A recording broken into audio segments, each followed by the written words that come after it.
இன்றைக்கு இப்படி பேசு, இன்றைக்கு இந்த இன்டர்வியூல இப்படிலாம் பதில் சொல்லு, நான் உன்னை பின்னால இருப்பேன் மகனே, இப்படிலாம் சொல்லி கொடுப்பா. இதான் 3ஆம் வசனத்திலையும் வாசிக்கிறேன். அவன் செய்வதெல்லாம் வாய்க்கும். இன்றைக்கு பிசினஸ் பாருங்க எவ்வளோ மோசமா போய் எல்லாம் போச்சுங்க. லாரி நிறைய வச்சு எல்லாம் போச்சு. இன்னைக்கு சொல்றீங்களா?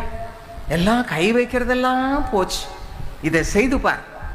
ஆண்டவருடைய சமூகத்தில் குடும்பமா தேடுங்க, தனியா தேடுங்க.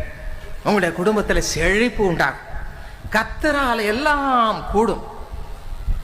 நான் மாம்சமான யாவருக்கும் கர்த்தர், என்னால செய்யக்கூடாத அதிசயமான காரியம் ஒன்று உண்டோ? எரேமியா 32:27 ஆண்டவர் அப்படி கேட்கிறார். இன்றைக்கு உதவி செய்யவே அவர் நம் மத்தியில இருக்கிறார். உங்க பக்கத்துல போய்கொண்டிருக்கிறார். அவரை நோக்கி பாருங்க. அவர் உங்களுடைய குடும்பம் செழிக்கும்படி அப்படியே ஆசீர்வதிப்பார்.